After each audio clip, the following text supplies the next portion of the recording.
Information qui ressurgit du passé. Depuis 1951, le ministère allemand du Travail verse des pensions d'invalidité à d'anciens collaborateurs du régime nazi. En direct de Berlin, on va retrouver notre correspondant Laurent Desbonnets. Bonsoir Laurent.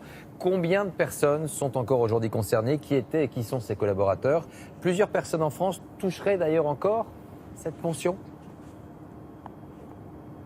Oui, précisément 54. Ce sont des gens qui, tous les mois, reçoivent de l'argent de l'État allemand au titre de leur engagement dans la Wehrmacht avec les nazis pendant la Seconde Guerre mondiale. Au total, dans le monde, 2033 personnes sont dans ce cas. Ils touchent jusqu'à 1300 € mensuels. Des collaborateurs pour certains. Alors, on ne connaît pas précisément leur rôle pendant la guerre, mais il était suffisamment important pour qu'à l'époque, Adolf Hitler leur promette cette retraite à vie. Alors, la révélation de ces chiffres est un peu passée sous silence ce week-end en Allemagne, mais elle fait polémique dans plusieurs pays. Regardez ce reportage réalisé par Valérie Lerouge et Jeroen Mortier. Ils étaient engagés, volontaires ou contraints, dans l'armée allemande et à ce titre ont le droit à une pension de guerre à vie.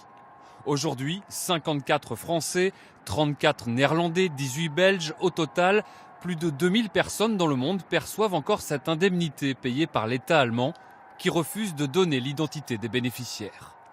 Immoral pour des députés belges qui demandent à Berlin de rouvrir ce dossier et que l'anonymat soit levé. On a toujours intérêt à ne pas cacher la vérité de l'histoire et à permettre que ce travail soit fait et aussi à rappeler même à ceux qui aujourd'hui s'abritent derrière leur âge que l'ignoble n'est pas excusable par leur âge. Et il faut à un moment donné avoir la volonté de dire stop à un système qui, de surcroît, est sans fondement juridique. L'ambassadeur d'Allemagne a déjà dû s'en expliquer devant le Parlement belge en 2017. Il assurait alors que son administration veillait au profil moral des pensionnés de guerre. Nous avons mis tous les cas belges à un examen approfondi pour éviter qu'il y ait des bénéficiaires qui ont commis des crimes de guerre. Mais des historiens assurent pourtant que beaucoup avaient incorporé la Waffen-SS et distillent encore leurs idées aujourd'hui. Tout le monde connaît les associations néo-nazis en Allemagne, en Belgique, en France.